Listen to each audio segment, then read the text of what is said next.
សួស្តីអ្នកទាំងអស់គ្នាវីដេអូថ្ងៃនេះគឺខ្ញុំនឹងមកបើកប្រអប់ MacBook Pro ស៊េរីឆ្នាំ2021ដែលនេះគឺចេញចុងឆ្នាំ2021ជាស៊េរី MacBook ថ្មីដែលប្រើ chip M1 របស់ Apple ហើយប្រភេទ model នេះគឺប្រភេទ base model 14 inch គេចឹងនៅក្នុងប្រអប់យើងចាប់តាមបើកថង់ស្រោបពីខាងក្រៅទៅមុនហើយមកជាមួយនៅខ្សែឆ្នាំងសាកសភៅណែនាំជាមួយនឹង sticker របស់ Apple ហើយនឹងដុំឆ្នាំងសាក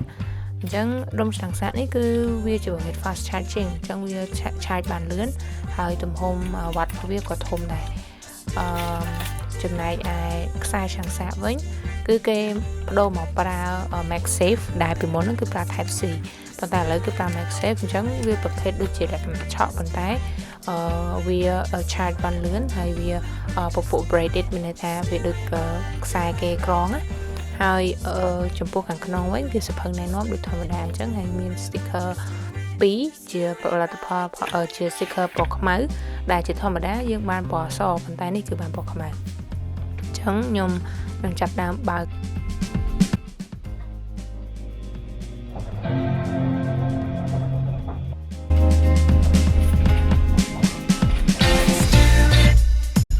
ឥឡូវនេះខ្ញុំនឹងចាប់ដើមការ set up ដំបូងគឺយើងត្រូវការភាសាតឡើងអ៊ីនធឺណិតជាដើមហើយអ្វីដែល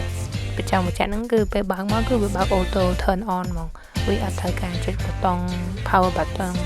ដូចកាលមុនណាអញ្ចឹងខ្ញុំ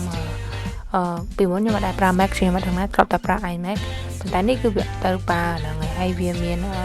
ប៊ូតុងសម្រាប់ scan QR ដែរហើយចង់បញ្ជាក់មួយទៀតថាប្រភេទថ្មីនេះគឺគេលុបចោលគេដកចេញ touch bar អញ្ចឹងពីស៊េរីមុនមាន touch bar ឡើយមានទៀតហើយគេថែម function key មកវិញជាមួយនឹង fingerprint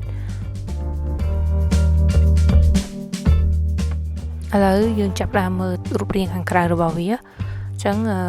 មើលពីចំហៀងខាងឆ្វេងទៅមុនយើងមាន port Type C 2 audio jack 1ហើយនឹង MagSafe សាក់ថ្មហើយនេះចំហៀងខាងក្រោយមានកន្លែងបញ្ចេញខ្យល់ហើយនឹង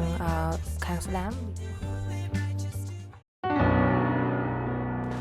ឥឡូវនេះខ្ញុំនឹងចាប់ដើមset up គឺ set up នៅខាងក្នុងដូចជា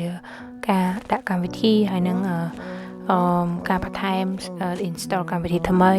ជាមួយនឹងការ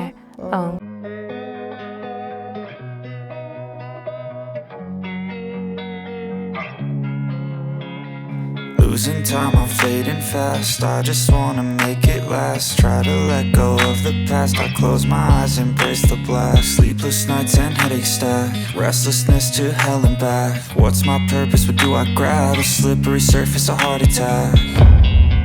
And sometimes you just gotta believe there's something that'll give you relief. There's something that'll have what you need.